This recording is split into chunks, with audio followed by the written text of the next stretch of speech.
A brokerage firm is one of the first places investors consider for buying and selling stocks, bonds, mutual or exchange-traded funds and other investments. Just like ice cream, brokerage firms can vary greatly in quality, options and price. From the plain vanilla variety, such as a discount brokerage for do-it-yourself investors, to a complicated sundae with an assortment of toppings like a full-service brokerage with a broker to advise you. Brokers are individuals or firms who charge a fee or commission for executing trades on behalf of their investors. An investor typically opens an account with a brokerage and receives assistance from a broker who works there. Opening a brokerage account is the first big step to jump-starting your investing journey. Whether you are a hands-on investor or one who prefers your assets to be managed for you, consider these steps in your investment approach. How to choose a brokerage, how to set up a brokerage account, fees, commissions and account minimums. We are going to talk about a lot more, but before that, if you are new to the channel and have not subscribed yet, then please consider subscribing. Watch the video till and don't forget to like this video. How to choose a brokerage. When choosing a brokerage firm, it's important to consider the following: the types of services offered and level of guidance you want. Do it yourself. Investors may prefer a more hands-off broker with an extensive trading platform, while investors looking for guidance may want a brokerage that provides easy access to financial advisors. The costs. Investors who don't want any bells and whistles may focus on lower cost options, while investors interested in full-service brokers will need to weigh costs in relation to the service provided. Account minimums. Most online brokerages have waived their account minimums, but some firms may charge fees if your balance falls below a certain threshold. Location. If you want to access to an in-person advisor, look for a brokerage that has branch offices in your area. Before you can choose a brokerage firm, you need to decide what type and level of services you are looking for. Decide whether you want to be more hands-on investor or if you prefer to take a passive approach by using a full-service brokerage to manage your investment account for you.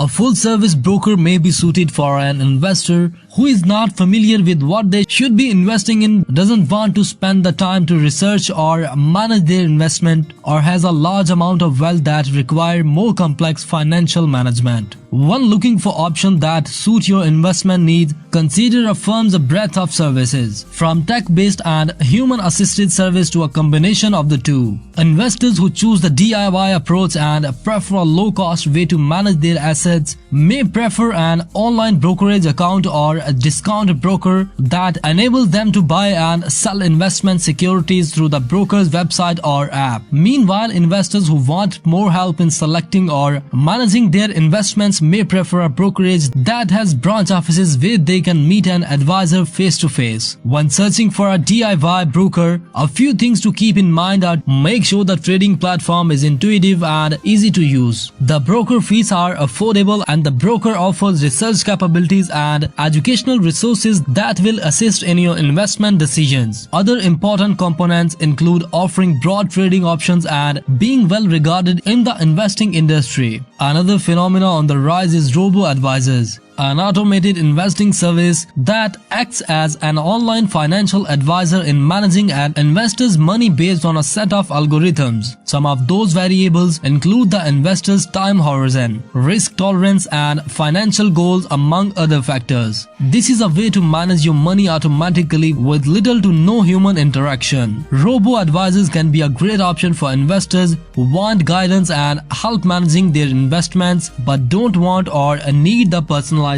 of a full-service brokerage. Investors should compare each brokerage trading commissions, account maintenance and closure fees, investment options and accessibility. How to set up a brokerage account. Follow these 4 steps to set up brokerage account. Number 1. Decide what type of account you want to open based on your goals for your money, such as if it will be for retirement or non-retirement purposes. Number 2. Fill out the online application or visit a local branch to open the account in person if available.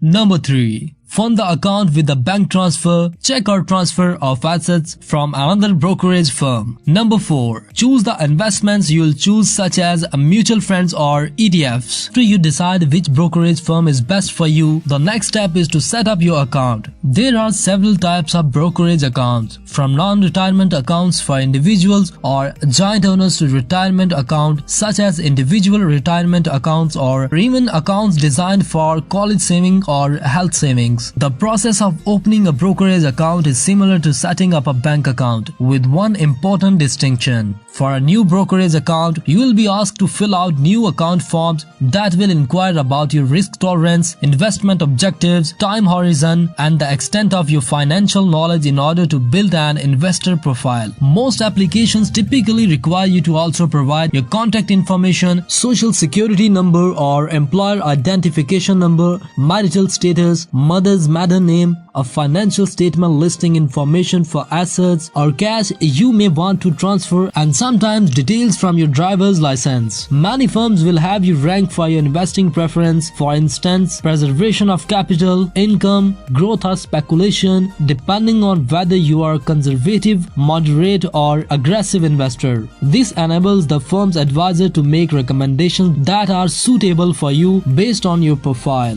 After opening an account, you must fund it based on any minimum requirements and determine your investment strategy according to your age, risk tolerance and cash needs. As for the investments you use, mutual funds and ETFs typically offer more diversification than individual stocks by letting you hold a basket of securities as opposed to one company. Once you close on your investments, make sure to rebalance your portfolio periodically according to your target asset allocation by selling inflated assets and buying those that are cheap. Most importantly of all, don't let day-to-day fluctuations in the stock market affect your long-term investment plan. Fees, commissions and account minimums. Most online large brokerage firms offer commission-free stocks, ETFs and other security trades. Before this pricing move, investors trading actively each day racked up the costs per trade. To have an extra edge among the competition, most online brokers offer top-of-the-line research to assist investors with trading decisions. Most of the top online brokers do not charge an inactivity fee. Other brokers may demand a monthly, quarterly, or annual fee, or they may require a minimum account amount to avoid a fee. Many brokers offer incentives for new customers to open an account, such as cash bonuses, free stocks, or free trades.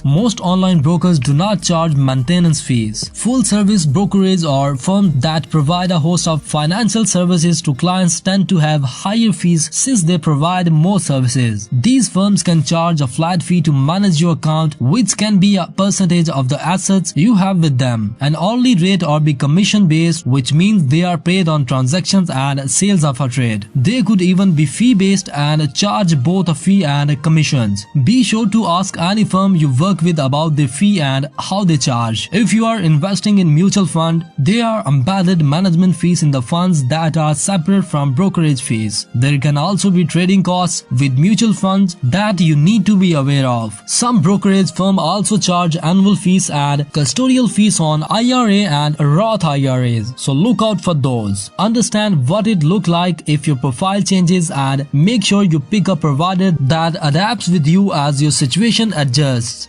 Larger institutions have more flexibility, but smaller firms can offer a more personalized service. Robo-advisors prevalent among millennial users charge an annual management fee but are regarded as a cheaper investment option. Robo-advisors tend to charge a fee based on the percentage of the investor account value. So if an investor has $10,000 of assets under management with an annual fee of 0.25%, with the cost would be $25 per year of the robo-advisor to manage your account. There are many brokerage options to consider as you embark on your investing journey. To make sure you are choosing the right brokerage for you, your ultimate choice should align with your financial needs and personal financial goals. Is the information provided in the video helpful? If so, then let us know in the comment section below and subscribe the channel, and don't forget to press the bell icon so every time we upload a new informative video, you are the first to know. Thank you for watching.